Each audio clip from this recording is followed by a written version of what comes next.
আর ওই সময় বলল 27 বছর কিভাবে। সম্মানিত মুসলিমরা কেরাম,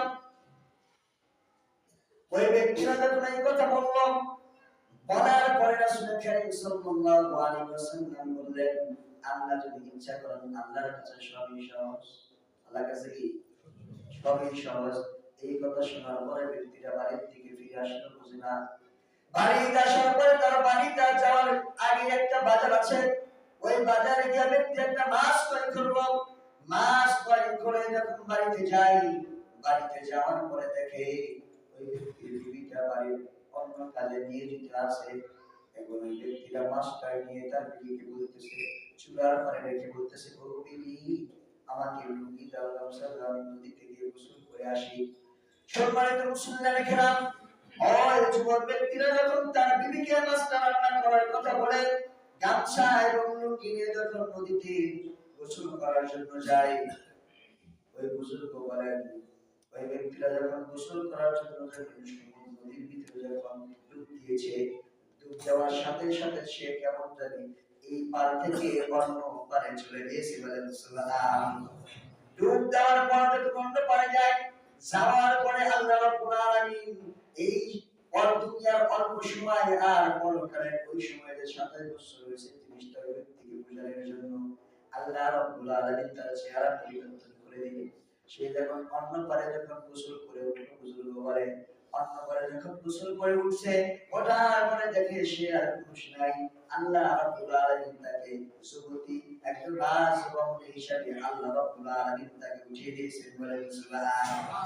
সম্মানিত মুসলিমরা কেরাম, সে রাজকন্যা হিসেবে যখন ওই কুলের পারে উঠলো, ওঠার পরে যদি চাই সে কোথায় যাবে রাস্তা ছেড়ে না, ওই রাস্তা দিয়ে ওই দেশের একজন রাজপুত্র পাখি শিকার করার জন্য জঙ্গলে যায়। জঙ্গলে যাওয়ার পথে দেখে একজন রাজকন্যা রাস্তা দিয়ে ঘুরে রাস্তা খুঁজে পাচ্ছে না।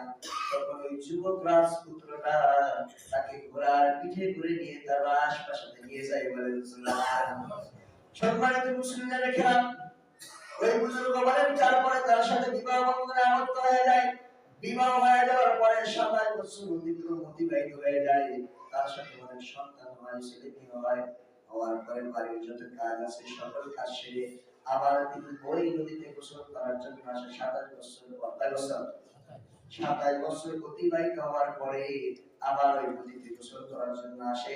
নদীতে যখন গোসল করতে আসে, আসার পরে আবার যখন ওই নদীতে ডুব দেয়, ডুব দেওয়ার পরে আবার আল্লাহ রাব্বুল আলামিন তাকে ওই কিনারে নিয়ে উঠায়। বলেন সুবহানাল্লাহ। আর দ্বিতীয়বার যখন উঠায়, যেরকম পুরুষ ছিল, আল্লাহ রাব্বুল আলামিন তাকে আবার পুরুষ হিসেবে ওই নদীর কূলে উঠাইয়া দিয়েছেন। বলেন সুবহানাল্লাহ। সম্মানিত মুসলিমরা কেরাম, ওই বুজুর্গ বলেন, ওই ব্যক্তি যখন আবার নিজের কূলে যখন আসলো, আসার পরে দেখে যেইভাবে আমি লুঙ্গি রেখেছিলাম 27 বছর আগে, ওই লুঙ্গি ওই জায়গায় রয়েছে। তাড়াতাড়ি গোসল সেরে বাড়িতে যায়।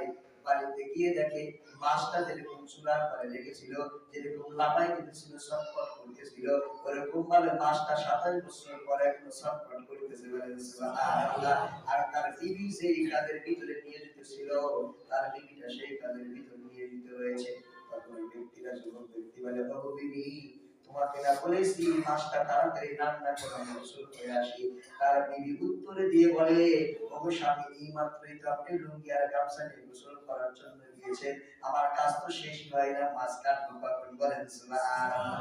ভাই আমার বন্ধুরা, যুবকটা আশ্চর্য হয়ে গেল যে আল্লাহর হাবিব সাল্লাল্লাহু আলাইহি ওয়াসাল্লাম বলেছিলেন যে আল্লাহ যদি ইচ্ছে করে আল্লাহর পক্ষে সবই সহজ।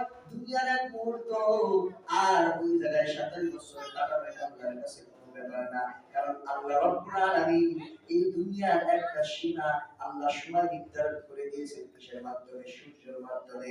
কিন্তু যখন ঊর্ধ্ব জগতে যাওয়া হয়, ওই জায়গায় তো সূর্যের কোনো নিয়ন্ত্রণ নাই, সূর্যোদয়ের সময় কোনো নির্ধারণ নাই।